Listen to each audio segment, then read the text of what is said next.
Boa noite, sejam todos muito bem-vindos a mais um estudo nosso do NEPXCL, parceria com o Espiritismo.net.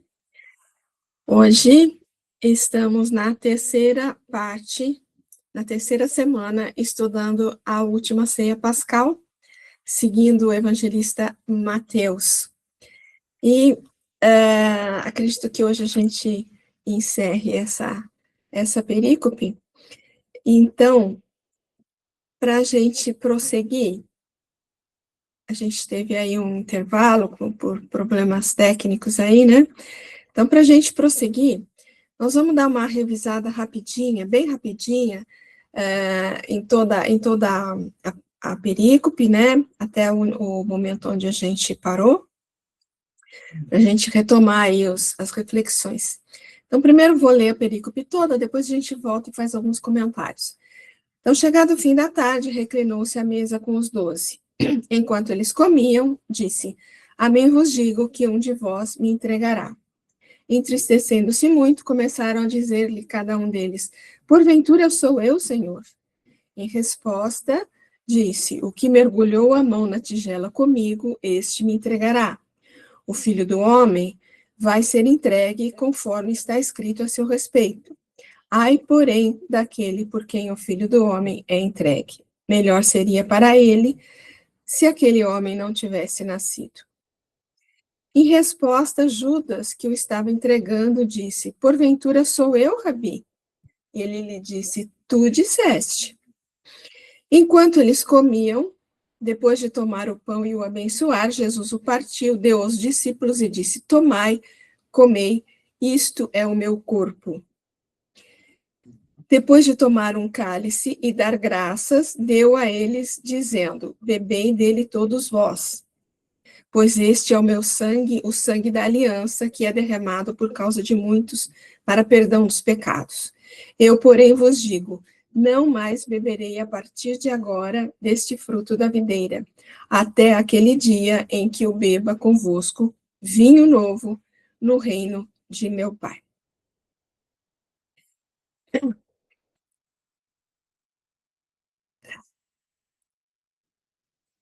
Então, voltando aqui no início, né, para a gente fazer um comentário rápido, né? Vamos lá. Chegando ao fim da tarde, aqui a gente comentou a respeito desse termo aqui, fim da tarde, né? Comentamos sobre o dia sendo um momento de mais tranquilidade, de mais facilidades, a noite representando um momento de mais dificuldades, ausência de luz, né? Então, o fim da tarde seria um momento onde vai entrar a noite, né? Vai começar a noite, ou seja, vai começar um período de maior dificuldade. Então, a gente comentou a respeito disso, comparando com o período que eles estavam vivendo, né, com o momento que eles estavam vivendo. Eles passaram 3 anos junto com o mestre, né, e junto com o mestre, espera um pouquinho só que está entrando aqui outra pessoa. Passaram 3 anos junto com o mestre, né, e Jesus sabia que em breve ele seria sacrificado. Então, ele sabia que era um período onde seria, para os discípulos, é lógico que seria uma grande dificuldade para Jesus também, mas seria um momento para os discípulos, né, para um fim de tarde, realmente um fim de um ciclo, um fim de um período que eles viveram tão tranquilamente com Jesus,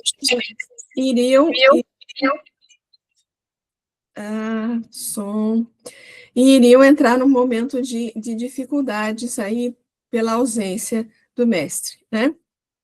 E reclinando-se à mesa com os 12. Aqui a gente comentou também a questão de quando a gente visualiza que vai acontecer alguma coisa complicada para a nossa vida, né? Então, a reação de muitos é ficar agitado, ficar ansioso. O que eu faço? Falo com quem? Procuro quem? Aviso quem? Faço o quê? Né? Aquele momento de ansiedade, de indecisões, né? realmente de ansiedade. Mas aqui ele mostra para a gente, a lição é o quê? Se você sabe que você vai passar por um momento de dificuldade, não se isole, calma, calma, né? Procure as pessoas com as quais você pode contar, com as pessoas que te amam, as pessoas que você ama, as pessoas que você confia, né? Porque ele, sabendo que ele ia passar pelo momento mais doloroso para ele, para os discípulos, o que ele faz?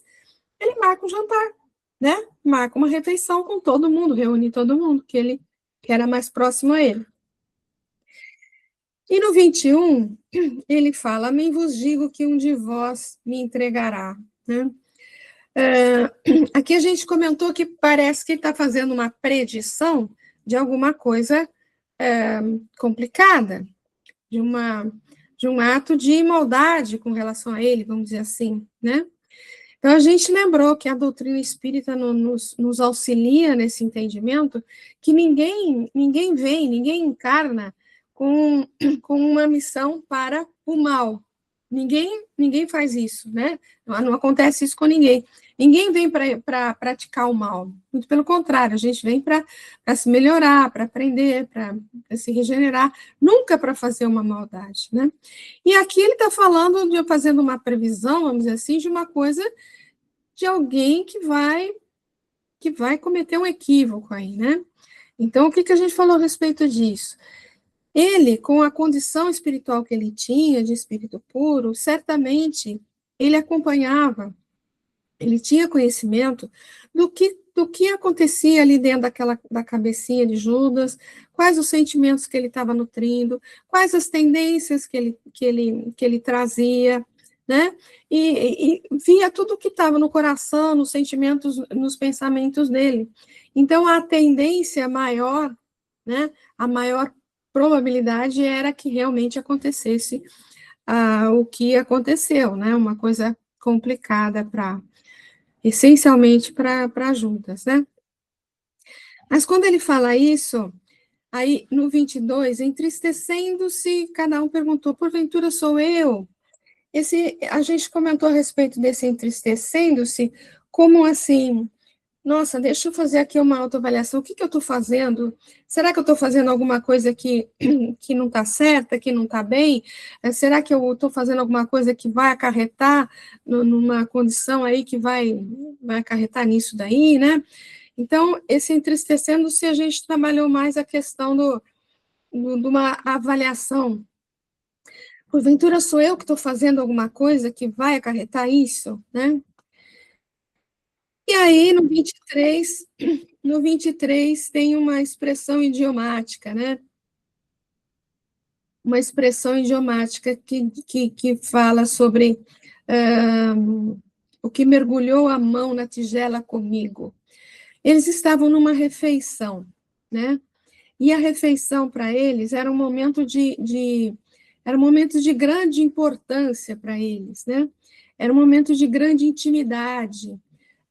Ninguém sentava à mesa com um judeu, com um hebreu, com o qual ele não tivesse assim uma grande intimidade, no qual ele confiasse muito, né?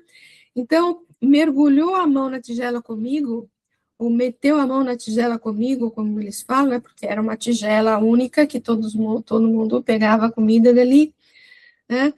Era uma expressão que queria dizer, é alguém, o que mergulha a mão na tigela comigo é alguém que eu confio muito, é alguém que eu estimo muito, que eu confio, né, que é uma pessoa íntima minha, né?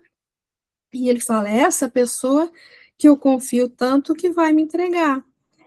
E no 24, ele se coloca como Messias realmente, né? Mas ele se coloca como filho do homem. E sendo ele se colocando como filho do homem, né? Ele se coloca como um ser que tem a mesma natureza de todos nós. Então, com relação a isso, também a doutrina espírita nos auxilia no entendimento de que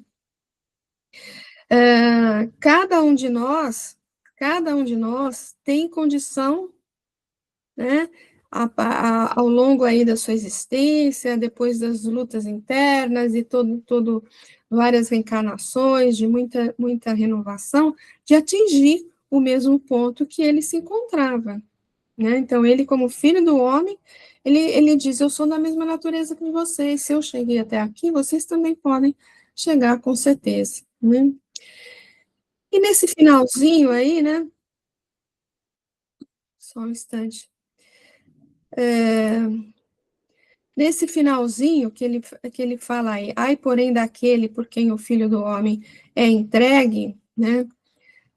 Melhor seria para ele que aquele homem não tivesse nascido. A gente lembrou da passagem do escândalo, né? E quando ele coloca aí, melhor seria que ele não tivesse nascido, é como que uma referência para a responsabilização que a gente tem de todos os nossos atos, né? Então, se ele cometeu um grande equívoco, provavelmente ele vai passar por um resgate doloroso, né? Por um resgate doloroso. Então, o melhor, a fala aí, melhor seria que ele não tivesse nascido, melhor seria, se ele não tivesse nascido, ele não teria feito isso, né? Então, ele não iria passar pelo resgate doloroso, que com certeza ele, ele vai passar alguém que cometeu algum equívoco, né? Complicado. E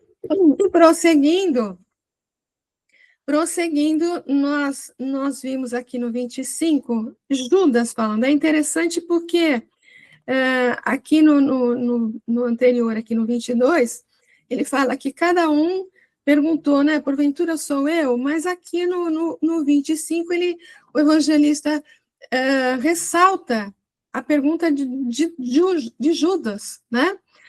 Então, a gente não sabe se ele perguntou depois, se ele perguntou junto com os outros e o evangelista só quis ressaltar que a pergunta dele também, né? Com relação a isso, a gente não sabe. Mas é interessante que ele pergunte, né? Será que sou eu? E Jesus diz, tu disseste. E com relação a esse aqui, a gente leu na última reunião que nós tivemos, um texto que está no Boa Nova, no livro Boa Nova, né? Que fala lá da condição de Judas, do que corria na cabecinha dele, né? Fala da, das tendências que ele trazia, da ideia que ele tinha que Jesus era muito bonzinho, que ele estava fazendo as coisas muito devagar, que precisava acelerar o negócio, né?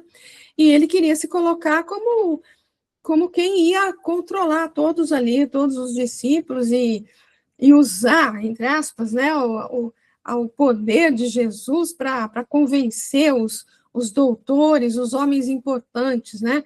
Ele não se conformava que Jesus falava só com os miseráveis, com os leprosos, com os doentes, né? Que ele achava que tinha que falar com os homens poderosos para que a mudança ocorresse, né? E ele queria mesmo era a posição de poder ali, de controlar, enfim. O texto fala sobre a condição de Judas, né? Na cabecinha dele, ele não estava traindo Jesus, ele estava só tentando acelerar o processo, né? Mas aí depois ele percebe qual foi o grande equívoco dele, e por conta de perceber o grande equívoco que ele cometeu, ele acaba cometendo um outro equívoco maior ainda, né? Mas prosseguindo, aí no 26, o 26 e o 27 são os dois, para mim, aqui, que dizem mais fundo, né? Que são, para mim, mais interessantes, mais lindos, né? No 26 ele fala, enquanto eles comiam, depois de tomar o pão e o abençoar, Jesus o partiu, deu aos discípulos e disse, tomai, comei, isto é o meu corpo. E depois ele vai falar do vinho, né? Depois de tomar o cálice e dar graças, deu a eles, dizendo, bebei dele todos vós. Então, assim, o pão e o vinho são elementos que aparecem em diversas outras passagens do Evangelho, né? E, na verdade, eu vou até voltar aqui, gente, porque é uma coisa que a gente viu viu na última semana, mas como está bem conectado com o que a gente vai ver hoje, acho que eu vou dar uma repassada nisso daqui. A gente já viu isso, mas tem algumas pessoas que eu sei que estão aqui que não estavam na última reunião, então vamos lá. Então a gente vai refletir um pouco sobre essa simbologia aí do pão e do vinho, né? E existem outras falas de Jesus onde ele fala, eu sou o pão da vida, ou eu sou a videira verdadeira, né? E com relação ao eu sou o pão da vida, tem uma passagem que eu coloquei aqui, que está lá em João, que é muito lindo esse pedacinho aqui, a coisa mais linda do mundo, eu acho. Ó, veja só que coisa interessante. Nossos pais comeram o maná no deserto, segundo o que está escrito. Ele lhes deu a comer o pão do céu. Lembra que caiu, está lá no Êxodo, né? Caiu o orvalho, como tipo de um orvalho, eles pegavam aquilo e faziam comida, faziam pão, tal, para comer, né? E seguindo, e Jesus lhes respondeu, em verdade vos digo que Moisés não vos deu o pão do céu, mas meu Pai vos dá o verdadeiro pão do céu. Porque o pão de Deus é o que desceu do céu e que dá vida ao mundo. Então eles então lhe disseram, Senhor, dá-nos sempre desse pão. Aí Jesus responde, eu sou o pão da vida, o que vem a mim não terá mais fome, e o que crê em mim não terá jamais sede. Então, ele se coloca, né? Ele se coloca como pão, como o alimento para a humanidade, como alimento para o espírito, né? E ele fala, tomai e comei, isso é o meu corpo. E depois ele fala, bebei, né? Simbolicamente, a gente pode pensar no pão como algo mais sólido, mais concreto, mais palpável, e o vinho algo mais sutil, alguma que a gente não consegue pegar na mão, né? O pão a gente consegue pegar, palpável, mas o vinho não. Ambos que são o resultado de um certo processo, tanto a fabricação do pão como a produção do vinho. Os dois exigem todo um processo para que saia do trigo até chegar ao pão e saia da uva até chegar no vinho, né? E a gente não pode, então ele, peraí, e ele fala, tomai, comei, isto é o meu corpo. Então, simbolicamente, gente, sempre simbolicamente, né? Uma reflexão possível. A gente pode entender como a atuação dele aqui encarnado, né? Esse pão, esse que ele está oferecendo, né? A sua permanência, a sua vida aqui encarnado. Nós estamos falando do pão, tá? Então, ele fala: tomai e comei. Se cada fala de Jesus a gente tem que tomar como um exemplo de postura para a nossa vida, então, tomai. Tomai o exemplo da minha vida e viva em função disso. Comei. Coloque esses exemplos como parte integrante do seu interior. Comei, assimilai, interiorize. Então, é uma simbologia que a gente pode trabalhar, né? Talvez vocês encontrem outras reflexões por aí, mas é uma maneira que a gente pode entender. Mas ele abençoou antes, lembra? Ele abençoou o pão, partiu e deu para as pessoas, né? Se o pão representa a vida dele, e a vida dele que foi abençoada e ofertada, como ele é nosso modelo, nosso exemplo, a gente pode encarar como uma orientação de que a nossa vida também pode ser abençoada e pode ser ofertada. Ofertada, obviamente, porque sabemos que, estando aqui encarnados, tudo que fazemos ou vivenciamos provoca influências em quem está à nossa volta, assim como também sofremos essas influências. E como podemos fazer para que a nossa oferta, a nossa vida, seja igualmente abençoada? Como que a nossa vida pode ser um bom alimento e não um alimento deteriorado que vai prejudicar, deturpar, desencaminhar os que estão à nossa volta? A resposta é quase óbvia. É óbvia, né? Se a nossa nutrição espiritual for boa, a gente pode ofertar um nutrimento favorável a todos à nossa volta. Para que a nossa nutrição seja boa, temos que buscar novas, boas leituras, boas reflexões, bons estudos. Isso a gente sabe, né? Temos que buscar a nossa melhoria interna, buscar sublimar os nossos pensamentos, sentimentos, buscar trabalhar no bem, na divulgação do evangelho, da doutrina. Ou seja, que possamos sempre investir na nossa melhoria. Podemos, assim, ser portadores de bons exemplos. Porque quando ele fala tomai e comei, devemos nos perguntar do que a gente está se alimentando. Ele fala comei. Então, qual é o teor da nutrição que a gente está tendo, né? Que a gente está buscando? Qual é o tipo de conteúdos das minhas leituras, das redes sociais, dos filmes, das palestras, etc., que tem me atraído? Aí, com relação a essas coisas, né, que me atraem mais, é o tipo de alimento que eu tô assimilando, né? Então, isso foi o que a gente viu com relação ao 26, né? O versículo 26. E hoje a gente começa, então, o 27. Depois de... Alguém quer fazer algum comentário antes de eu partir para o 27?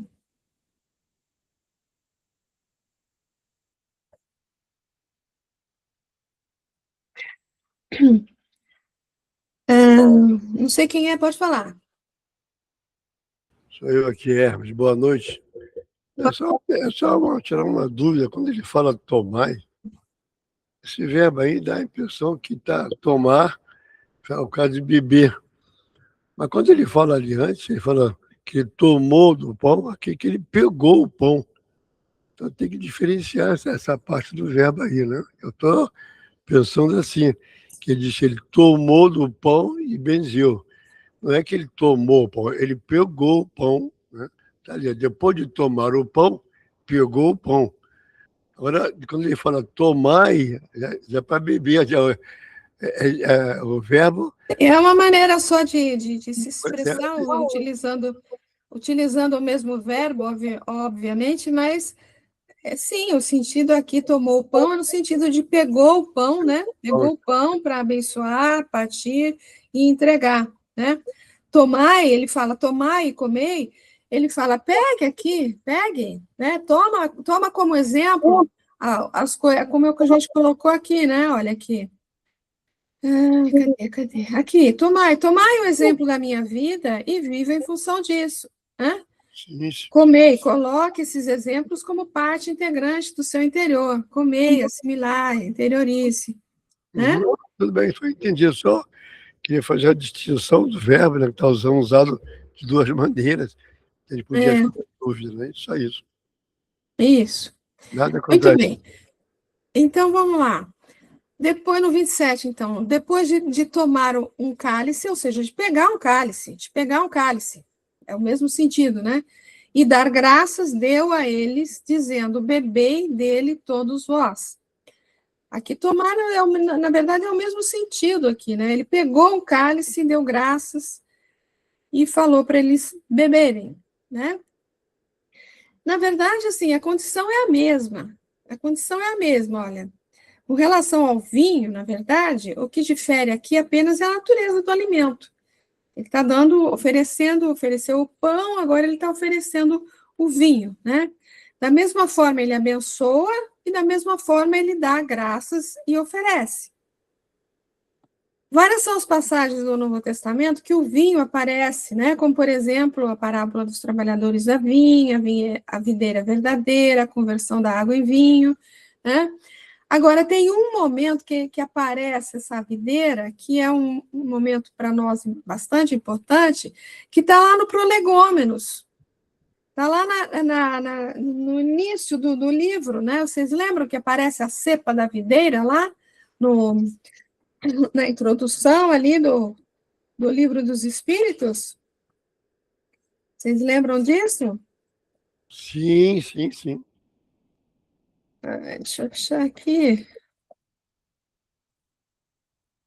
Nossa. Não sei se vai dar para vocês verem, né? Mas está lá essa cepa aqui, né? Esse desenhinho aqui, dá para ver aí? Sim, dá para ver.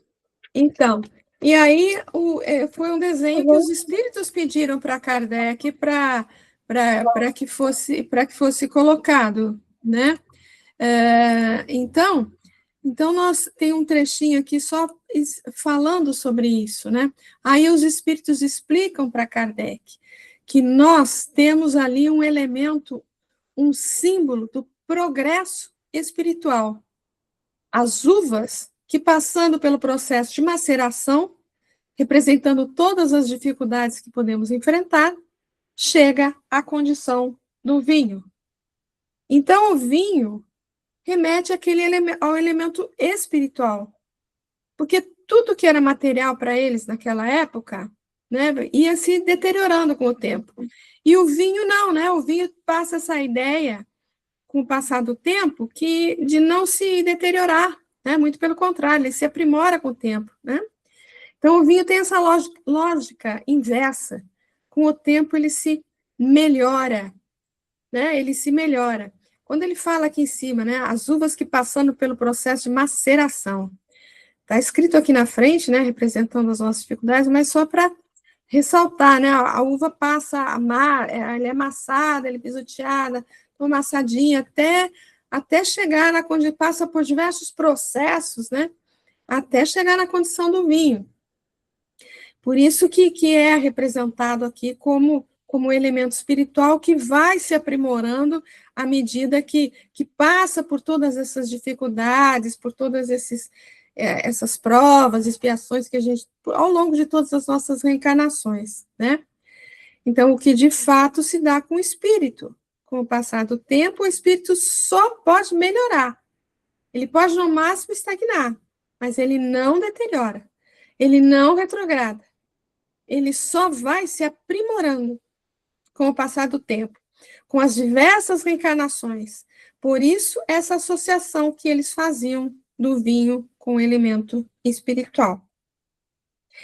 Então, entre as ofertas que Jesus faz na Santa Ceia, a gente teve o pão, que é algo mais concreto, mais sólido, e agora vem o vinho, mais fluídico, menos denso, digamos, menos material, que podemos comparar simbolicamente ao ensino de Jesus.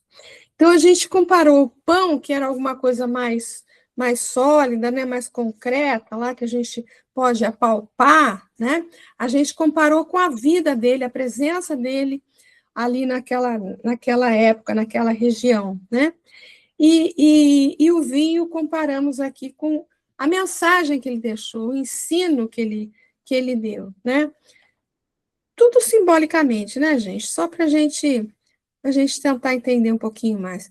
Poderíamos entender simbolicamente como aquilo que é menos material, mas também muito importante.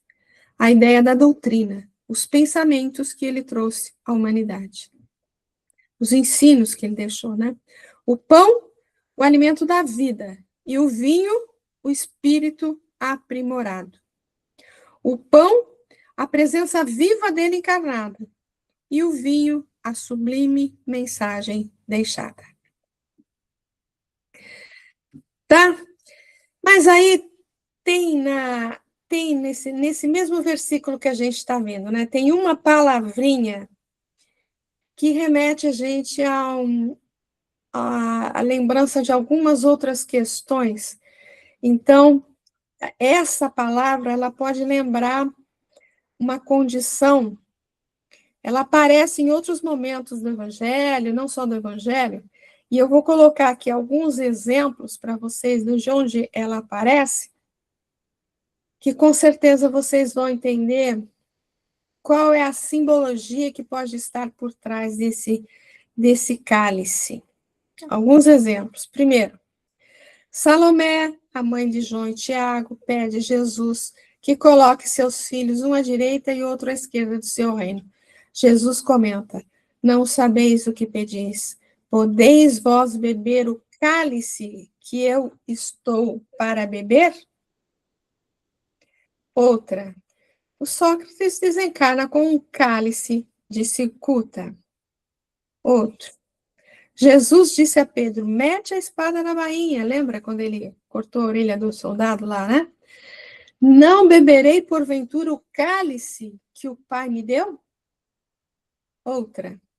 Adiantando-se um pouco, prostrou-se sobre o seu rosto, orando e dizendo: Meu Pai, se possível, passa de mim esse cálice.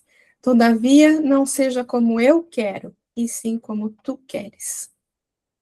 Já deu para entender o que representa o cálice?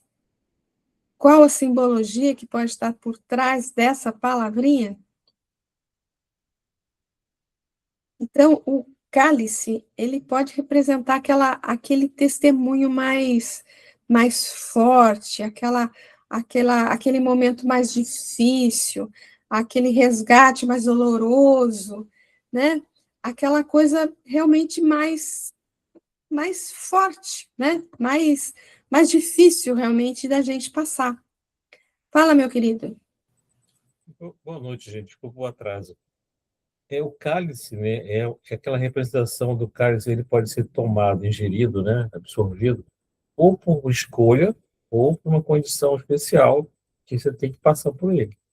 Então, um Sim, sacrifício, né? Voluntário ou não, mas ele é importante. Ele é importante. Acho que é por aí. certamente, meu querido, certamente. Mas assim, no fundo, todos nós temos alguns cálices, alguns mais amargos, outros não tão amargos, mas que se a gente se recusa a passar, a sorver esse cálice, muitas vezes provavelmente é uma coisa que com certeza você tem que passar, né? Provavelmente é uma coisa que você que lhe é imposta de alguma forma, como consequência, né, como uma responsabilização de alguma coisa, né? Então, se você não tomar esse cálice agora que ele apareceu na tua frente, ele pode aparecer mais para frente e se você deixar para depois, talvez ele fique mais difícil ainda de passar, né? Mais difícil. Como você falou, realmente, às vezes a gente toma por livre e espontânea vontade. Por quê? Porque muitas vezes ele está incluído no nosso planejamento reencarnatório. Você escolheu, né? Então, se você escolheu, está escolhido, né? Mas vamos ler um pouquinho aqui, ó. Então, vamos entendendo que o cálice pode representar aquele testemunho mais forte, mais difícil, mais profundo, que pode ser uma prova ou uma expiação, mas que é desafiador, que será sempre amargo, que será difícil de ser tragado, mas que se torna preciso encarar esse cálice nessa jornada.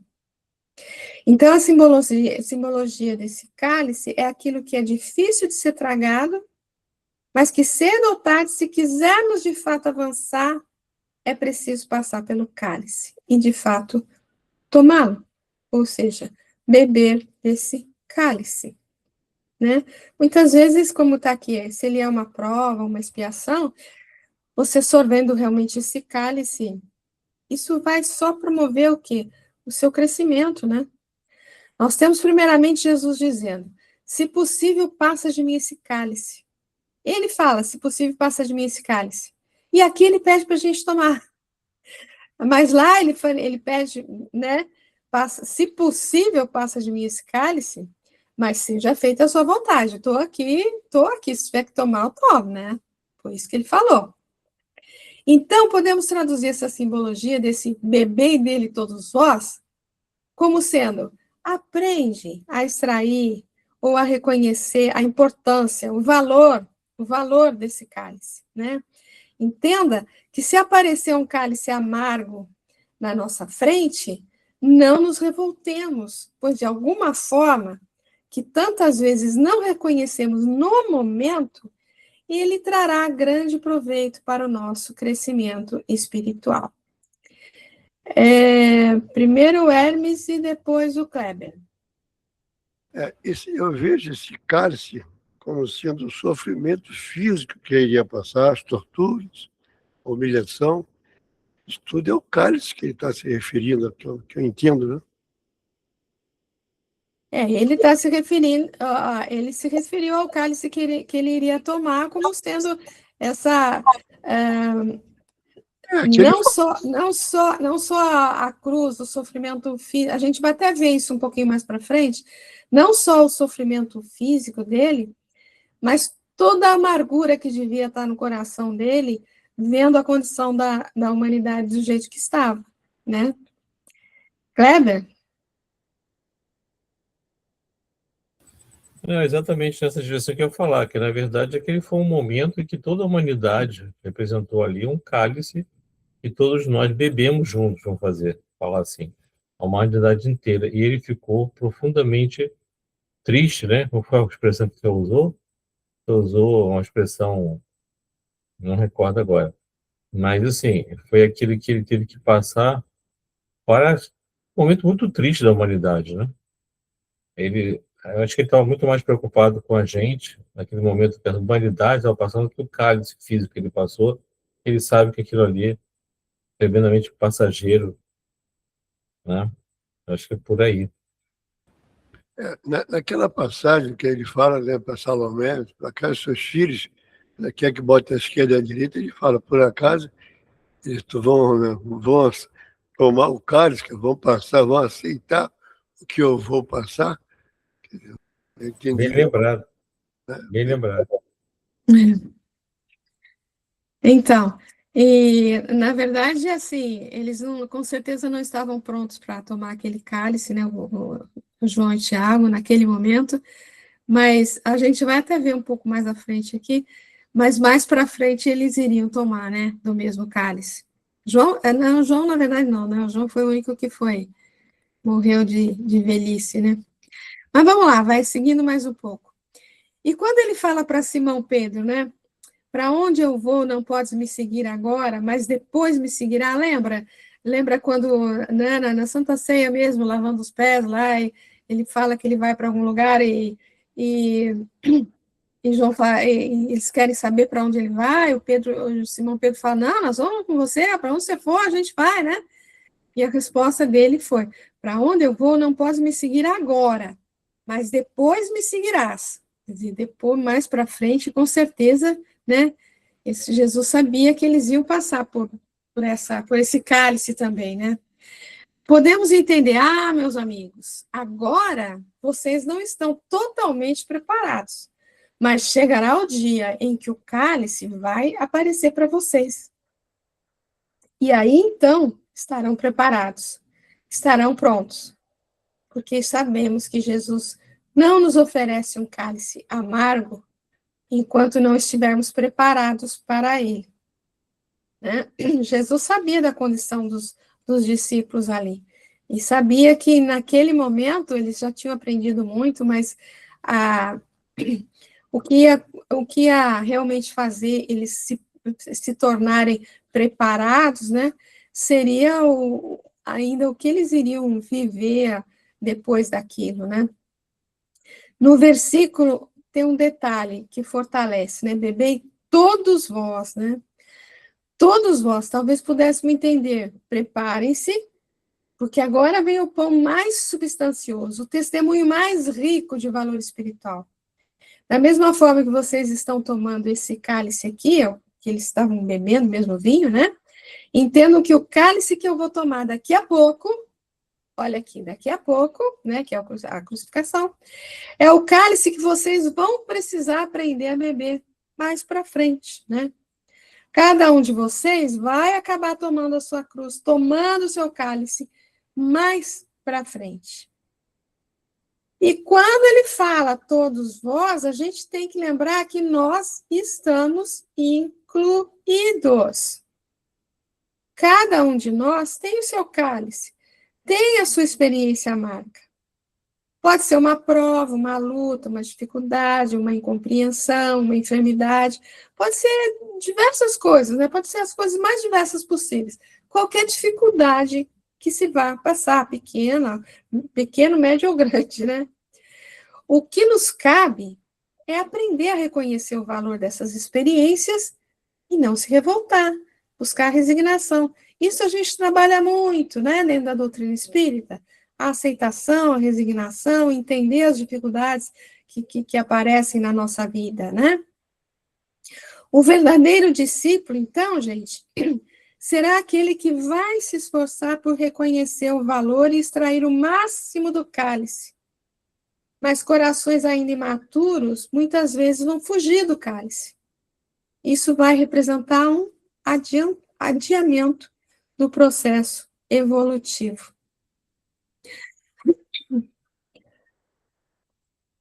Interessante, viu, Valdete?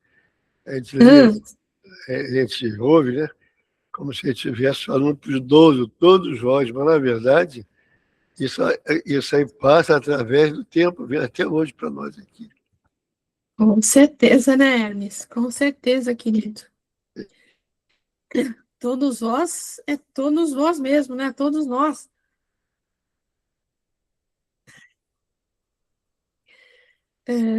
Mais um pedacinho aqui. E quanto mais ele for adiado, talvez fique mais amargo. Todos temos nosso planejamento reencarnatório, que normalmente inclui alguns cálices. Fugir deles é fugir da nossa evolução. É fugir do que vai permitir o nosso crescimento, né? Muitos podem dizer, mas eu não sei quais foram minhas falhas pretéritas para que eu possa trabalhar essas falhas, né? Olha que interessante. O que é fácil de fazer, dá a ideia que já foi assimilado. E fazemos sem revolta, com alegria e sem muito esforço. Mas o que é mais difícil de fazer é o que ainda não foi incorporado pelo nosso espírito. Então, o que a gente faz tranquilamente, sem pensar, sem raciocinar, assim, né? Assim como bate-pronto, não pensa, faz com alegria, sem revolta, não é difícil de fazer. São coisas que já fazem parte do nosso dia a dia, que já fazem parte de tudo aquilo que a gente já assimilou. Agora, o que a gente faz com certa dificuldade, né? Aquilo que a gente tem, vamos dar um exemplo aqui, né? Eu tenho uma dificuldade para perdoar. Nossa, eu tenho uma dificuldade com a minha, de ter paciência com determinadas coisas. Eu tenho uma dificuldade de trabalhar com pessoas que estão adoentadas, que estão com problema. Enfim, as coisas que são mais difíceis de a gente fazer são as coisas que ainda não está tão bem incorporado, né, no nosso espírito. Nossa, eu lembrei de uma coisa agora que eu não sei se foi com a Madre Teresa de Calcutá ou com a Irmã Dulce, sei lá, uma dessas dois espíritos maravilhosos aí, né? Que ela estava cuidando lá de um doente, muitas chagas, né, tudo sujo, aquela coisa difícil de trabalhar ali com o doente ali, né? E alguém chegou para ela e falou assim, nossa, eu não faria isso aí nem por US$ 1 milhão. Ela falou assim, eu também não faria por US$ 1 milhão, eu faço por amor, né? É linda essa fala dela, né? Fala, Elis. Tá, eu esqueci de abrir o microfone. Eu fico vendo esses slides, eu vejo o Evangelho na minha frente, eu vejo parte do Livro dos Espíritos, impressionante. Esse fácil de fazer e difícil de fazer, eu estou pensando nos vícios e nas virtudes, não é isso? Exatamente. Os vícios é difícil a gente até corrigir, mas a virtude a gente faz, como que já fez, né? Faz com mais a amorosidade, digamos assim. Né? Vícios e virtudes estão aí, fácil e difícil de fazer. Obrigado. Obrigada a você. Muito bom. Vamos lá. Então Jesus disse para Simão, para onde eu vou não pode me seguir agora, mas depois me seguirá. Mas depois me seguirás. Não estavam prontos até aquele momento. Tanto é que todos, à exceção de João, desaparecem, fogem, né? Mas aos poucos, cálices menores foram sendo oferecidos na jornada de todos eles, que foi fortalecendo cada um deles e fortaleceu até o momento do cálice mais difícil de ser bebido, que veio a cada um deles. Eles foram passando por pequenas dificuldades, pequenos cálices, né? que foi fortalecendo o espírito de cada um deles. Até o momento que todos eles morreram, com exceção de João, né? Todos morreram, foram sacrificados, né? Mas João também passou por cálices complicados, né? Então, tem só duas frases aqui de um texto do Emmanuel, que está lá no Caminho, Verdade e Vida, que é para testemunhar.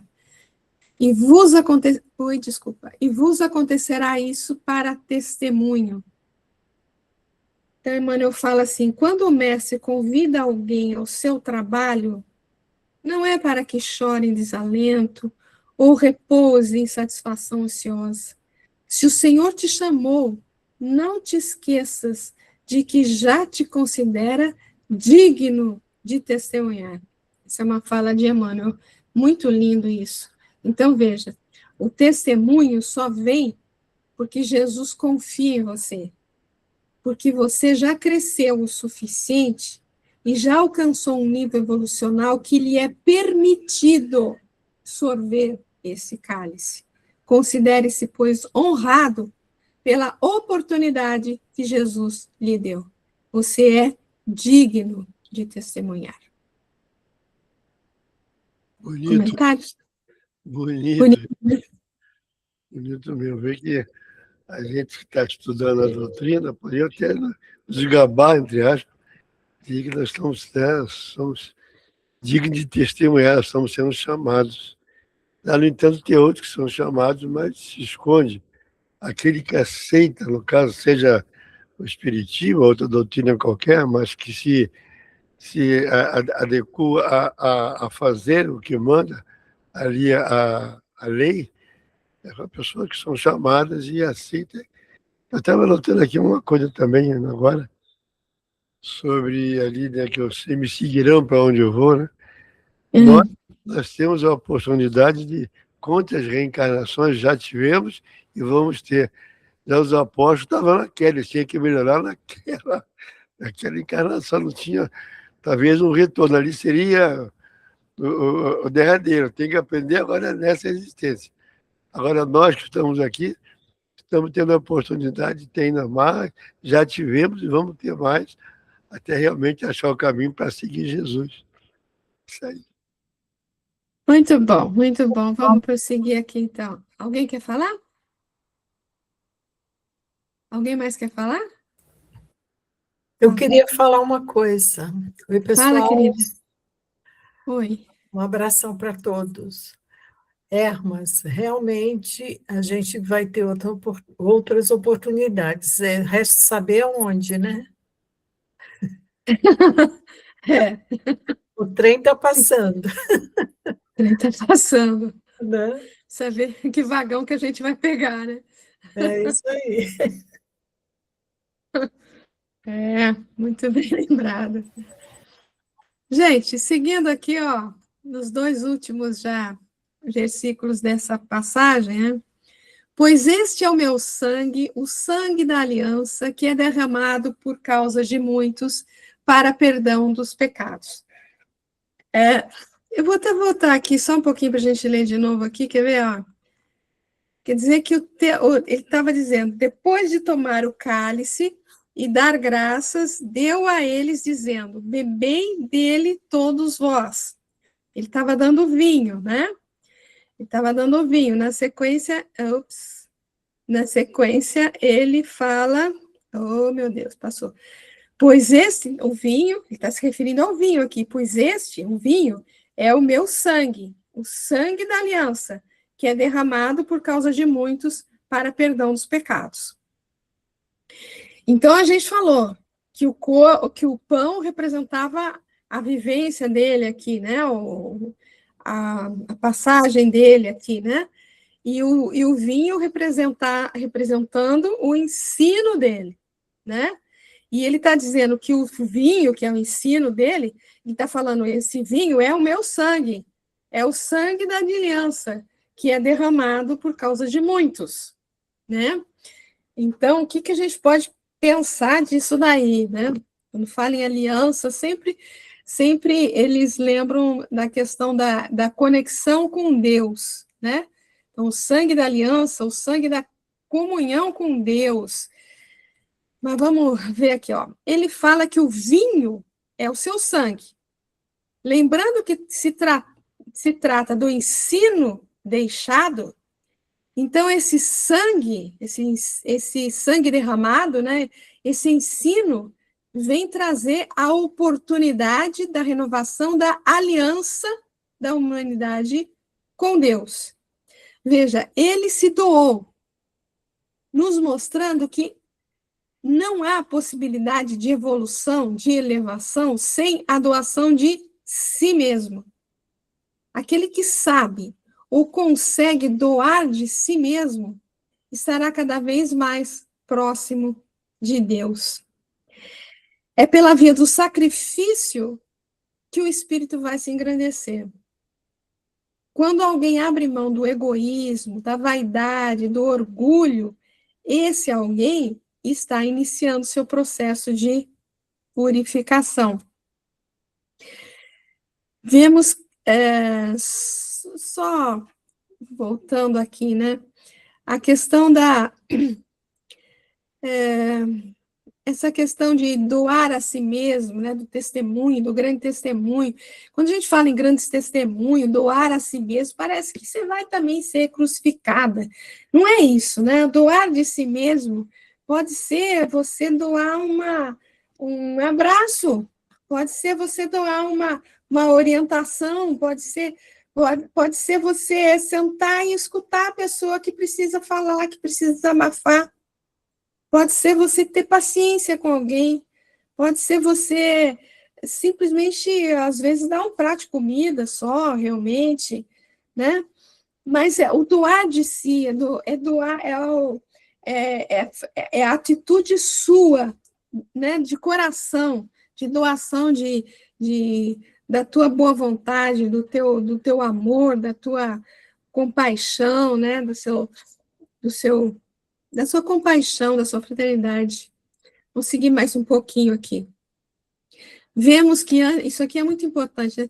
Vemos que antes de Jesus, ofertava-se outras coisas a Deus, todas materiais. Depois de Jesus, isso se altera completamente. Porque antes de Jesus, o que eles ofertavam no templo? O quê? Ofertavam os animaizinhos lá, ofertavam as primícias das plantações, né, os frutos, os cereais, tal, que eles cultivavam, né? Aí Jesus inaugura uma nova era de ofertas. E o Espiritismo veio, como nos diz Kardec, espiritualizar nossas ofertas. Mostra uma relação menos material com Deus. Com Jesus, ele oferta a si mesmo. Agora, o nosso templo agora para ofertas é o nosso próprio espírito. Essa é a nova aliança, uma relação mais madura, menos materializada com Deus.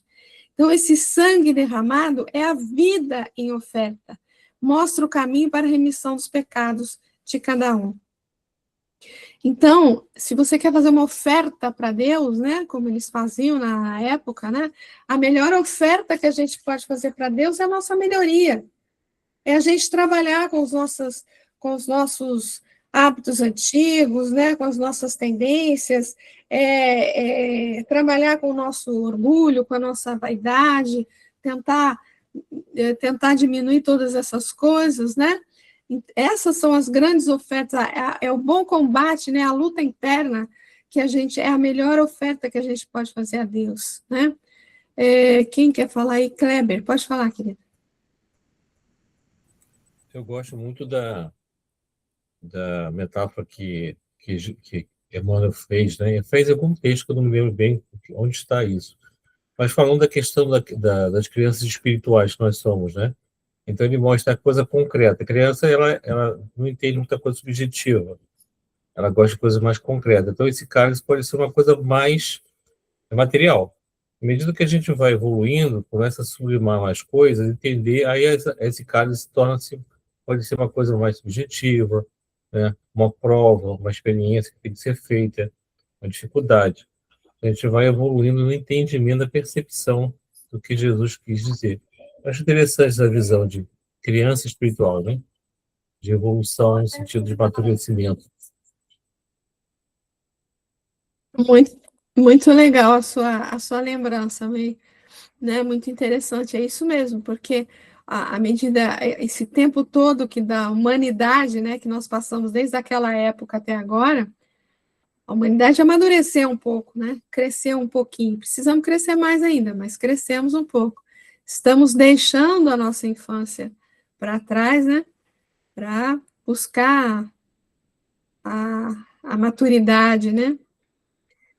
Bom, pessoal, eu coloquei aqui duas questões do livro Consolador, de Emmanuel, que fala do sacrifício de Jesus.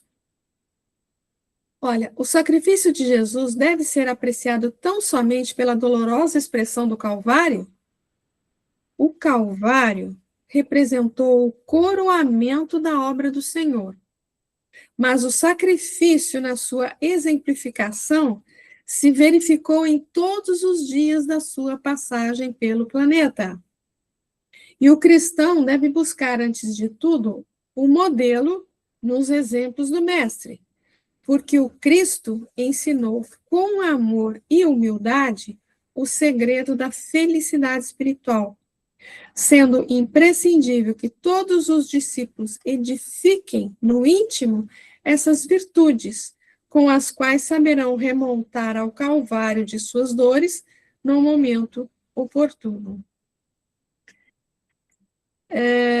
E a outra questão que está aqui, olha, numerosos discípulos do Evangelho consideram que o sacrifício do Gólgota não teria sido completo sem o máximo de dor material para o Mestre Divino. Para mim, bom, consegui, né? Como conceituar essa suposição em face da intensidade do sofrimento moral que a cruz literal oferecido? Então, veja, que a gente estava comentando anteriormente já isso aí, né? A dor material é um fenômeno como o dos fogos de artifício, em face dos legítimos valores espirituais. Quer dizer, está querendo dizer assim, a dor material, ela tem um momento ali de dor, mas ela acaba. Acabou a dor, acabou, né? Acabou tudo. Agora, a dor moral, o sofrimento moral, aí é diferente, né? Então, homens do mundo que morreram por uma ideia, muitas vezes não chegaram a experimentar a dor física, sentindo apenas a amargura da incompreensão do seu ideal. E por causa disso não foi tão grande? Foi tão grande quanto, né? Veja, imaginai, pois, o Cristo que se sacrificou pela humanidade inteira, e chegareis a contemplá-lo na imensidão da sua dor espiritual augusta e indefinível para a nossa apreciação restrita e singela. De modo algum poderíamos fazer um estudo psicológico de Jesus. Em sua exemplificação divina, faz-me estar a considerar, antes de tudo, o seu amor à humanidade, a sua renúncia pela humanidade inteira. Alguém quer fazer algum comentário?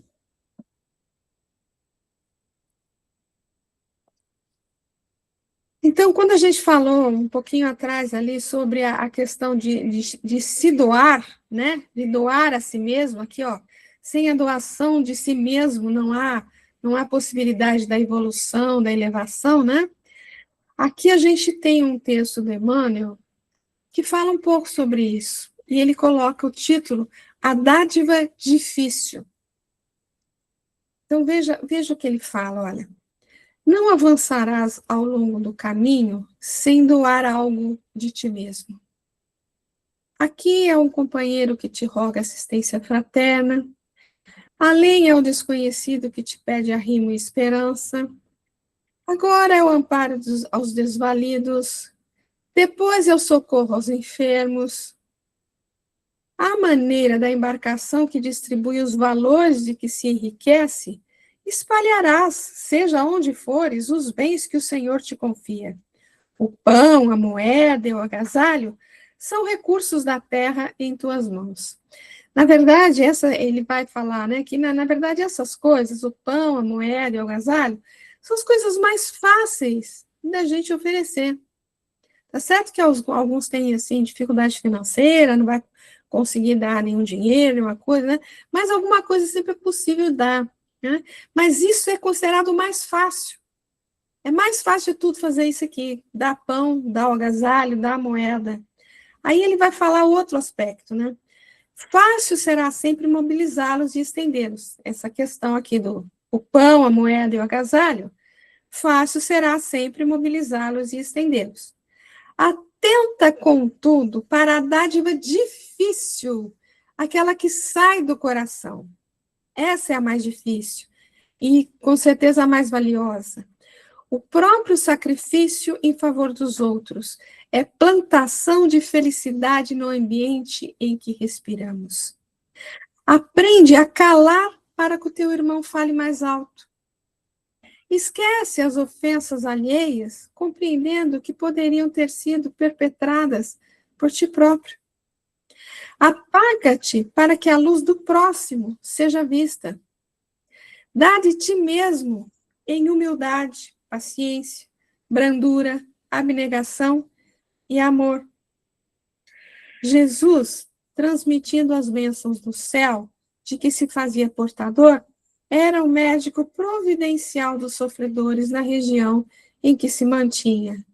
Mas aceitando o supremo sacrifício de si mesmo na cruz, converteu-se em divino benfeitor da humanidade inteira. Não ouvides que a renunciação aos próprios caprichos, na exaltação do bem de todos, será sempre no mundo a tua dádiva maior. Emmanuel. Lembra que o Hermes estava falando dos vícios e das virtudes, né? Olha aqui. Não ouvides que a renunciação aos próprios caprichos, na exaltação do bem de todos, será sempre no mundo a tua maior dádiva, né? A tua maior dádiva. Quem que levantou a mão? Kleber, fala, querido.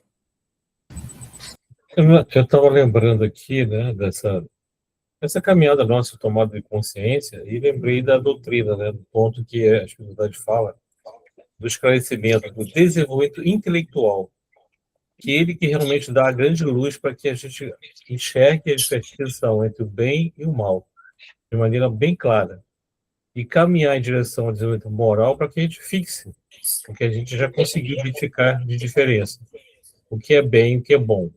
Essa é a nossa escolha e fazer o sacrifício para converter, né, para poder dedicar à execução, à vivência desse bem. É a nossa dificuldade. Né? Depois que você toma consciência disso, fica muito mais fácil. Eu já entendi, é o primeiro caminho, né? Já entendi o que é o certo fazer.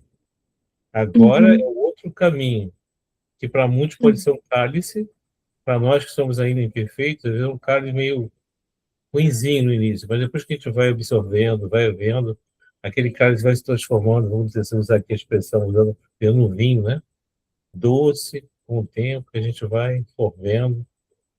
É despertar, não tem jeito. É entender e começar a caminhar.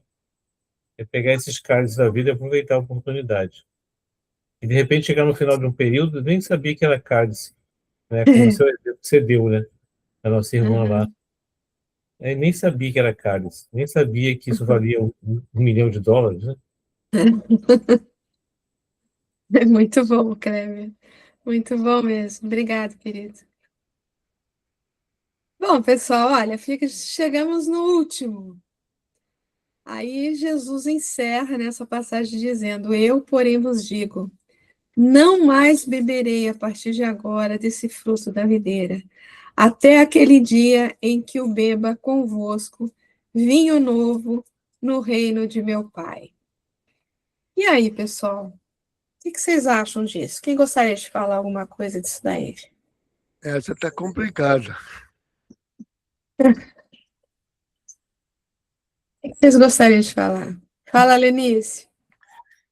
Esse do Evangelho dos Humildes, do Eliseu Rigonati, ele coloca um pedacinho aqui.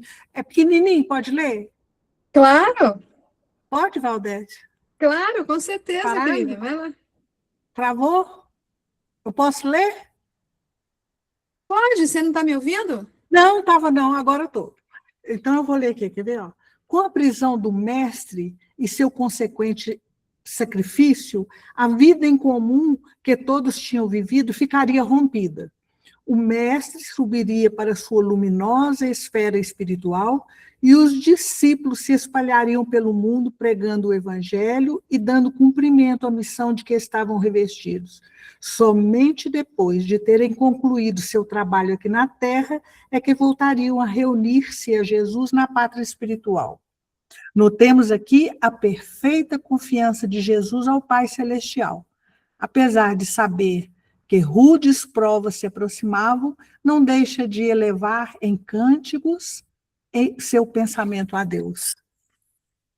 É pequenininho, né? Mas seria assim, ele ia deixar de partilhar, agora era com os discípulos, né? E depois eles se reuniriam. E fala também assim, a confiança dele em Deus, que ele ainda dá glória. Confiança no Pai. Apesar do que ele iria passar, né? Apesar não, né? Porque isso já era tudo programado. Muito bom, minha flor, muito bom. Obrigada. Nada. Kleber? Denise, obrigado por partilhar conosco esse pequeno trecho, foi legal. Você estava falando, né, esse trecho, né? Eu fiquei imaginando o seguinte: já pensou o retorno de cada discípulo sendo recebido por Jesus? É fácil imaginar que ele imagina que ele receba cada um de volta. Que coisa maravilhosa! Me passou, você lendo isso, me inspirou isso. Já pensou ele recebendo cada um? Que coisa maravilhosa, ele se sentindo vitoriosos, em sorver aquele cálice, e como foi bom, né? Imagina a cena, cada um sendo recebido por ele. Que coisa fantástica. Esse trabalho que eles fizeram, representando a humanidade naquele momento, 12, apenas 12 representando toda a humanidade. Que coisa fantástica, né? É emocionante. É emocionante mesmo. Alguém mais quer colocar alguma coisa com relação a esse versículo?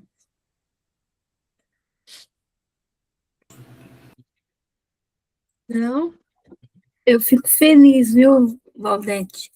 Eu fico feliz de pensar que ele prometeu para nós, né? Olha, eu vou, mas eu voltarei, mas eu estarei sempre com vocês, não é? Então, como que a gente entra em conexão com ele o tempo todo, não é? Então, eu fico pensando, né? Eu não vou ter essa coragem, acho, de passar por todo esse sacrifício, mas foi dito aqui que esse sacrifício já está no nosso dia a dia, né? Cada dia que você vence uma etapa, algo,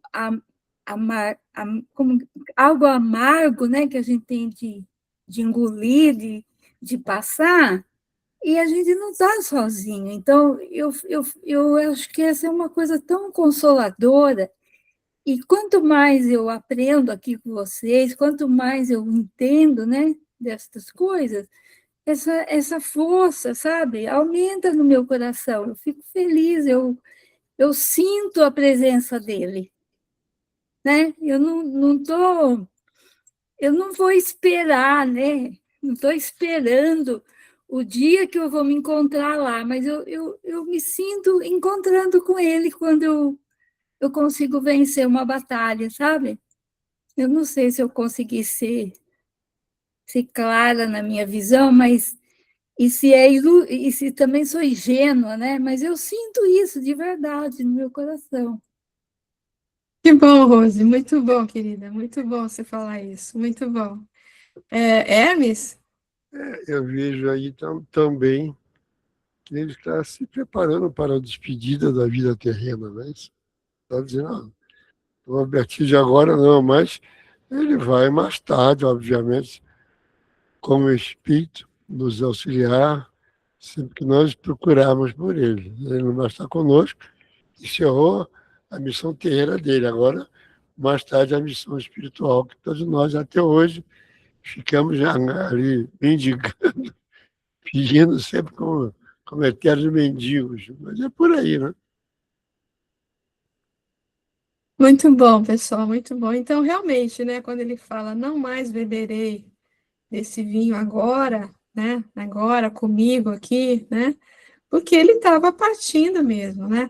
Então, o vinho era, a gente viu, consideramos aí o ensino dele, né? Então, é como se ele dissesse, ó, o que eu tinha que passar para vocês até agora é isso, né? Então, daqui para frente, não beberei mais desse vinho, nesse momento comigo, mas vai haver um momento, né? Como o Kleber falou, todos aí falaram, né? Mas vai haver um momento que eles vão se reunir novamente e haverá o vinho novo, né? O vinho novo seria ali a nova conexão, né? A nova aliança com o Pai, né? Que será que esse vinho novo virá para eles quando eles estiverem com ele, ó, bebo convosco vinho novo no reino de meu Pai. A Então, boa no momento que eles conseguirem atingir, né, uma condição espiritual de poder fazer essa real conexão com o Pai, né? Esse vinho novo aí. Então, até o momento em que, esse dia, né, até aquele dia, esse dia não é um dia, uma data precisa, mas um momento, uma condição que eles atingirem, né, para que possa beber com o Pai esse vinho novo, né? É muito, muito lindo, né, gente, isso tudo. Agora, para encerrar o nosso estudo aqui, gente, eu coloquei... Alguém quer falar mais alguma coisa? Não? Eu ia dizer também que era boa nova, né? No caso, que ele mais tarde viria nos apresentar, né? Isso. Então tá. Então, esse é um texto para a gente encerrar o nosso estudo de hoje, encerrar essa perícope, tá? Está no livro Tempo e Amor, do Chico, né, e do Clóvis, e quem escreveu foi Pedro de Alcântara. É antes e agora. Então, veja, olha. Antes, era preciso lutar por Jesus nos círculos e nos cárceres, afrontando a renunciação e a morte.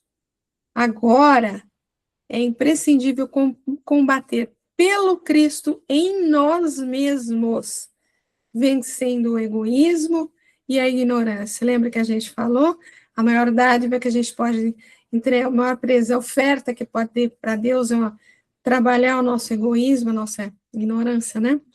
Antes era necessário crer, agora é imprescindível edificar.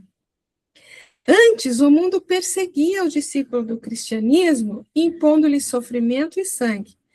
Agora, o mundo espera que o aprendiz da luz se disponha a auxiliá-lo e redimi-lo.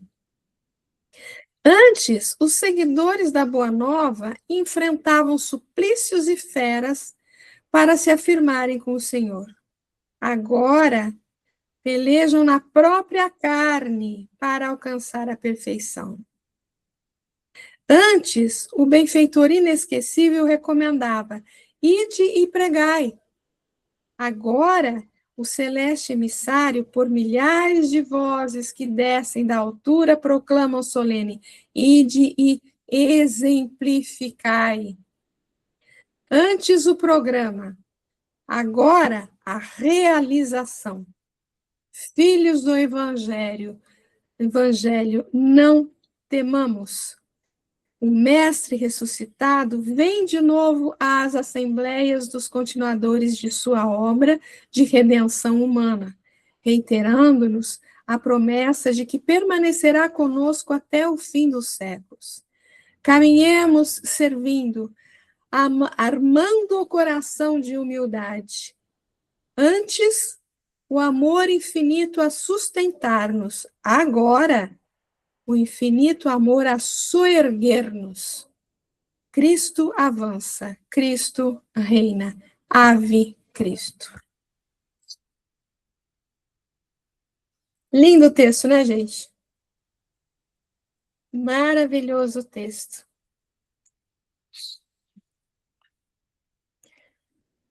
Comentários? Val, por favor, qual texto é esse?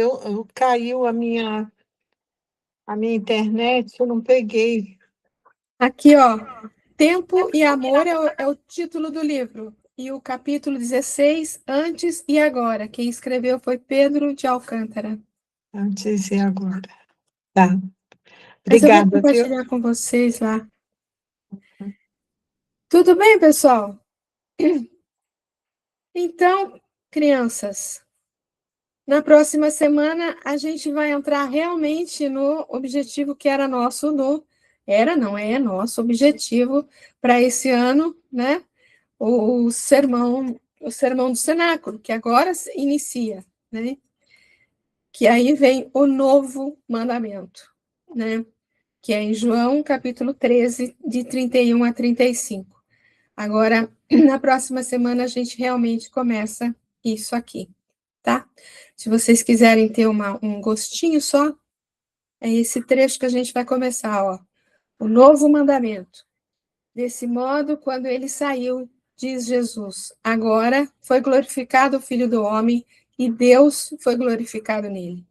Se Deus foi glorificado nele, Deus também glorificará a si mesmo nele e o glorificará imediatamente.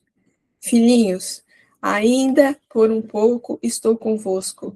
Buscareis a mim, e como disse aos judeus, também vos digo agora, que para onde eu vou, vós não podeis ir.